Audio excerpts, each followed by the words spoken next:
We are in Lesson 10 on page 44 and 45. Let me remind us of Psalm 101. We're nearing the end. Today we'll be in verse 7. There is just one more verse remaining. Psalm 101, I will sing of your love and justice. To you, O Lord, I will sing praise. I will be careful to lead a blameless life. When will you come to me? I will walk in my house with blameless heart. I will set before my eyes no vile thing. The deeds of faithless men I hate, they will not cling to me. Men of perverse heart shall be far from me. I will have nothing to do with what is evil. Whoever slanders his neighbor in secret, him I will put to silence. Whoever has haughty eyes and a proud heart, him I will not endure. My eyes will be on the faithful in the land, that they may dwell with me. He whose walk is blameless will minister to me. No one who practices deceit will dwell in my house, and no one who speaks falsely will stand in my presence. Every morning I will put to silence all the wicked in the land. I will cut off every evildoer from the city of the Lord. And so today, we start with our first resolution. In verse 7, no one who practices deceit will dwell in my house, and no one who speaks falsely will stand in my presence. To me, I think that resolution goes something like this. The ninth resolution of Psalm 101 is that a godly man actively stops what is false and requires the truth. Stops what is false and requires the truth. Some of you in this room, like me, came of age in the 90s, and that's kind of our decade of culture and sports and movies and music and world events. The Bulls were the dominant team in the NBA. The Yankees kind of showed up again after a few dormant years. The Cowboys and Niners and one season of the Packers. Let's not talk about the next Super Bowl. Travis and I still have PTSD about that, so we're not talking about the second Super Bowl. Music scene, grunge kind of went viral coming out of Seattle. Bill Clinton famously struggled to define is in his relationship with Miss Lewinsky. SNL had some young comedians that would go on to have pretty impressive Hollywood careers, and there were some great movies. But the movie thing back in the day was like Blockbuster. Anybody remember that? You ride your bike, and if you had the coupon for like the 2-day rental, not just the 1-day rental, or the 1-day rental, Mom, I got to get it back by noon. Maybe I'm the only one. All right. I guess that's what it is. But as I'm looking back on some of those scenes and scenarios from growing up, maybe there were a few pieces of those movies that I probably shouldn't have consumed.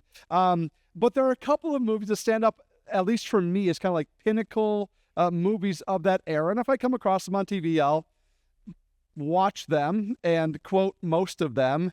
And my kids will be like, is this HD? I'm like, guys, HD wasn't even a thing in 1994. Come on, what are we talking about here? On my podium of personal favorites would be Shawshank Redemption, The Fugitive, A Few Good Men. If you throw up any one of those movies, I'll quote a fair amount of it with you. One of the most iconic scenes in all of the 90s is the courtroom scene in A Few Good Men with Tom Cruise and Jack Nicholson, right? And Cruise is kind of the young attorney who's in over his head. Nicholson is the grizzled general, and there's some fantastic exchanges. And you know the most famous one, right? Cruise is grilling him, and he says, I want the... And Nicholson says, you can't handle the truth, right? And he's got this snarling, condescending, like you can just see he was perfect for that role. I actually found a very official Google review that said that's the #1 courtroom scene in the history of TV and movies. I don't know if that's true or not, but hey, somebody somewhere on Google said so. And the drama in the whole movie, spoiler alert, if you haven't seen it, it's 30 years old. I'm going to spoil it for you. The whole movie is about pursuing the truth.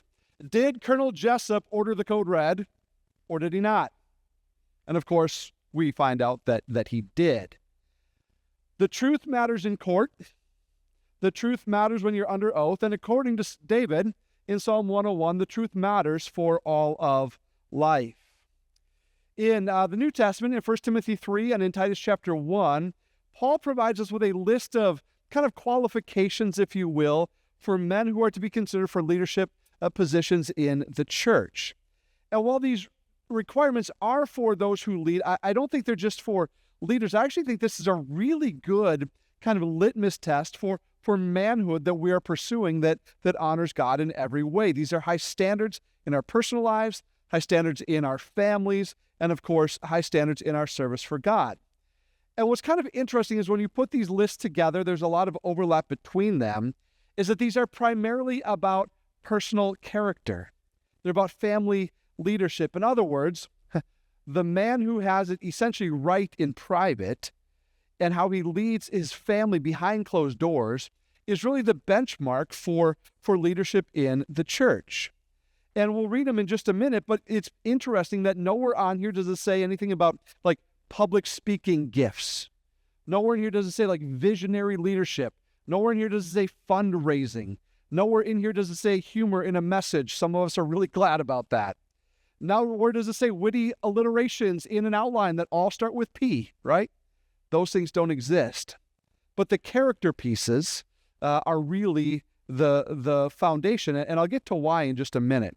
And so when we put these lists together, we see words like above reproach, faithful to his wife, temperate, self-controlled, respectable, hospitable, able to teach, not given to drunkenness, gentle, not argumentative, not a lover of money, manage his own family well, his children obey him, respectable, good reputation, loves what is good, holds firmly to the trustworthy message.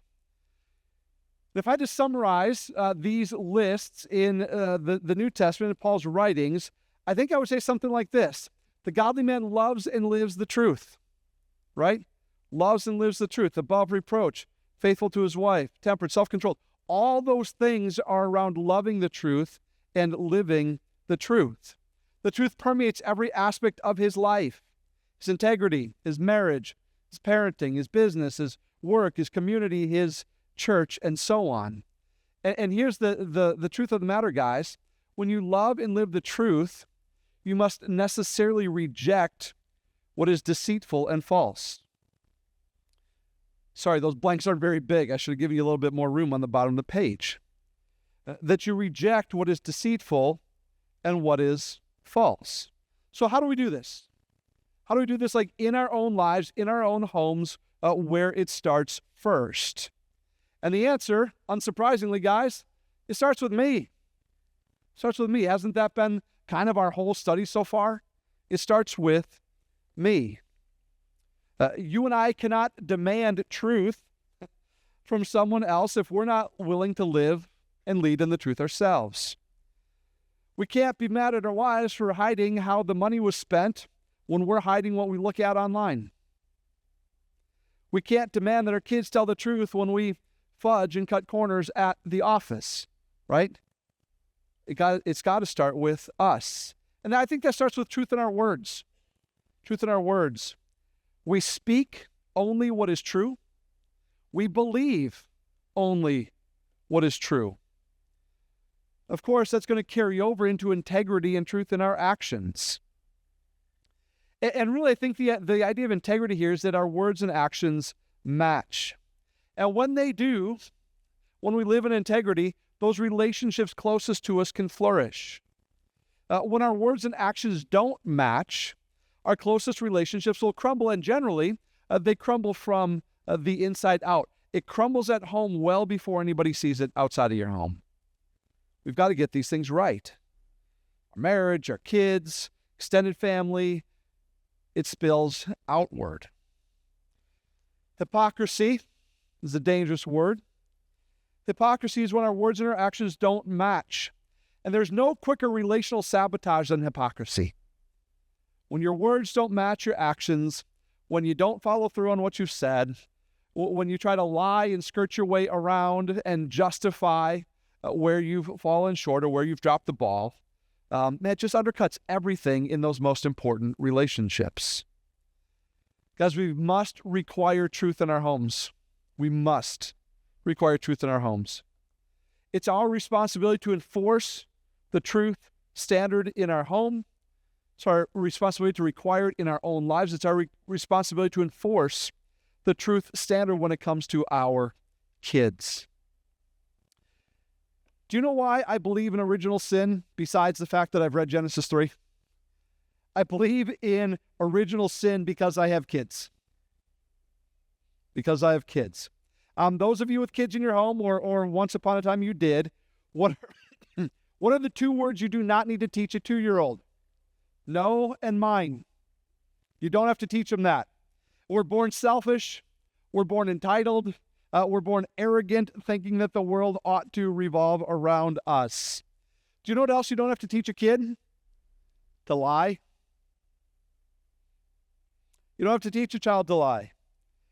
But you do need to be prepared as dad that no matter how cute and precious she is, and no matter how much fun he is, you must be prepared to address when they lie, because they will. They will. Now look, it's maybe a little funny when the 3-year-old tries to tell you that he didn't eat the cookie and he still got the chocolate on his face. Okay? Kind of cute, but you're working on that. It's not as cute when the 16-year-old tells you he was at one place and he was actually at a different place. He tells you he was doing this when he was doing that, right? Not really as cute. Because here's the thing about lying. The thing about lying is that it's always to cover up something else that already went wrong. Otherwise, why would you lie? You don't lie when you walked in integrity. You don't lie when you've acted truthfully, right?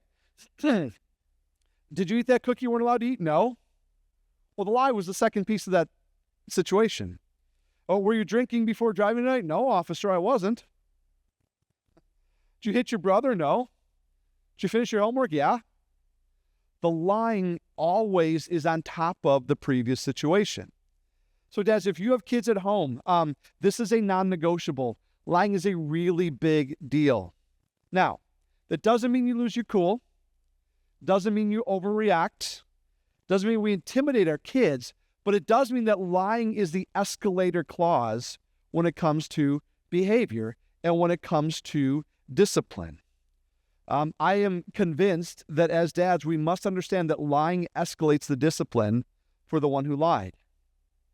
And so let's take the easy situation, the 3-year-old who eats a cookie they weren't supposed to eat. Discipline is required both for the disobedience of eating and for the lying. Those are two separate pieces. Additional discipline is required to correct the lie. But we've got to make sure that we separate and clarify the two offenses, if you will. We must discipline both the disobedience and the lying. And I think this is what David is getting at when he says, no one who practices deceit will dwell in my house. Now, that doesn't mean you put the 3-year-old on the curb. I mean, I think we know that part.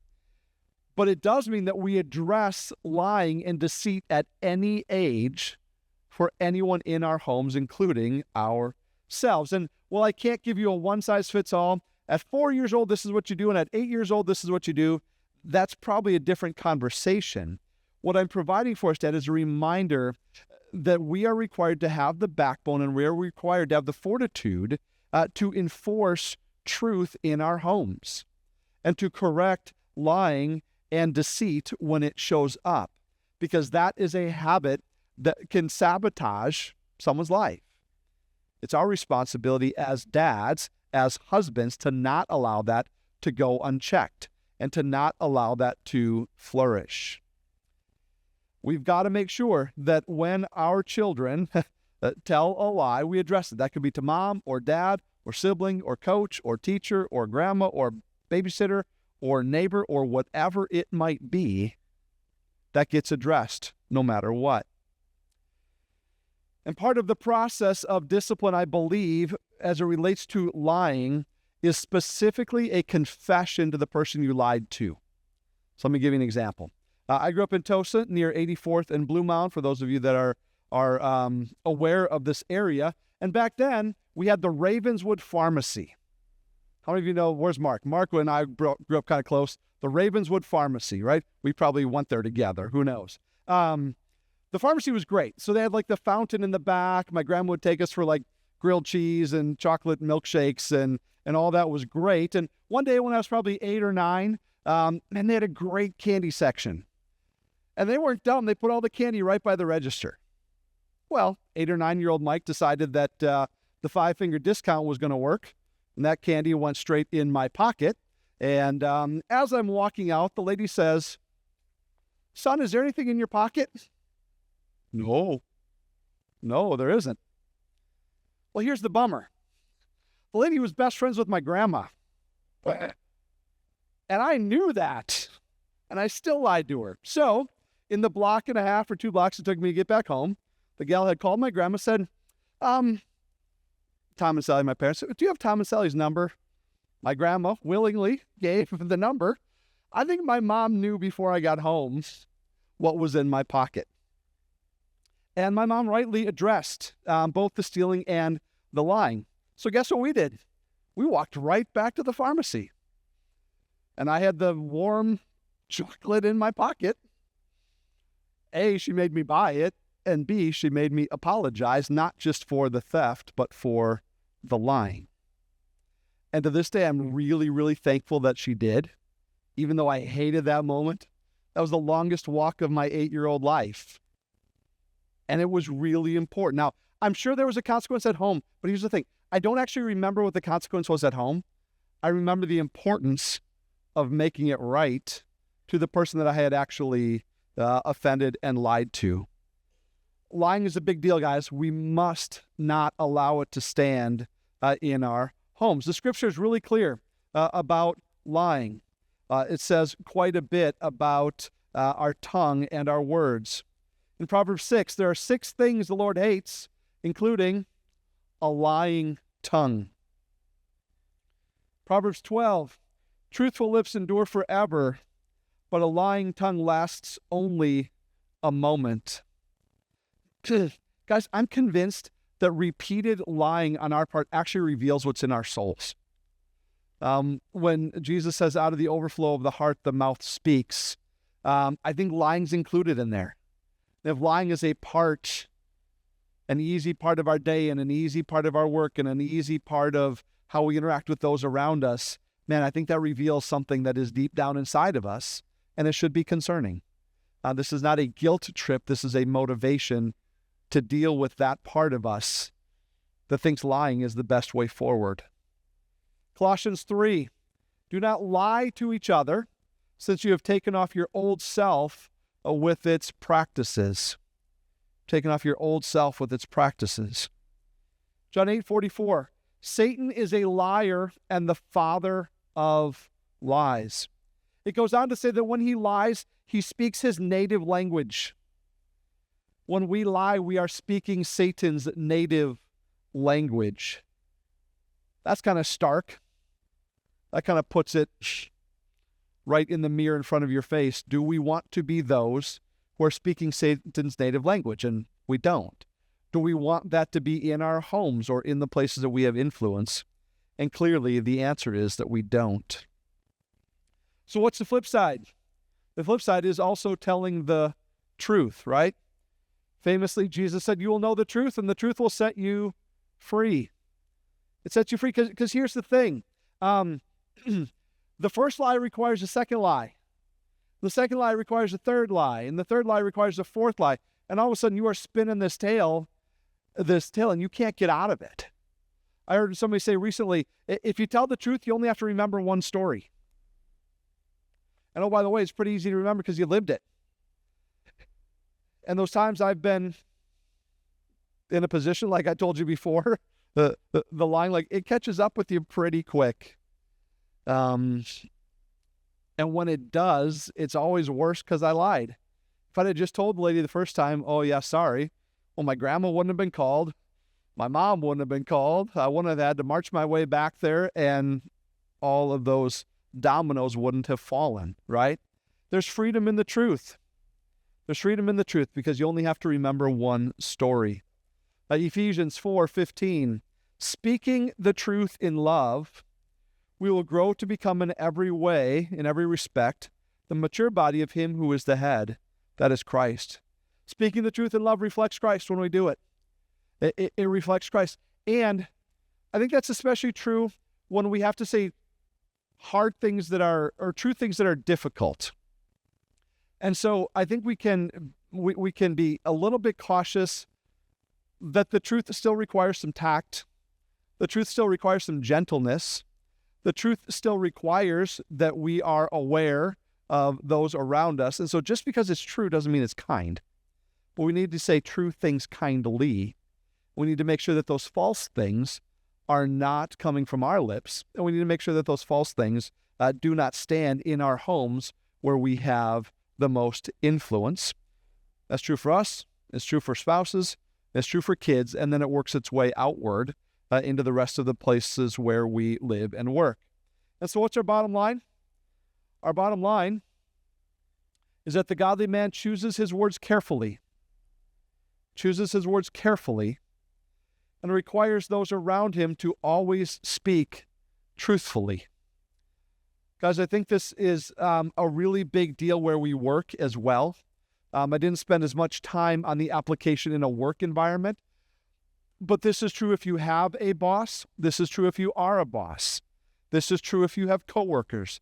This is true if you're providing financial analysis. This is true if you're submitting receipts for reimbursement. This is true in the workplace in really important ways. The truth is always going to be on our side. And sometimes it's hard to tell the truth. Sometimes you want to lie. But you're never worse off for telling the truth. And boy, David says it. We could probably give a bunch of examples of guys who struggled with the truth and it cost them big time. And so those are warnings against deceit and against lying.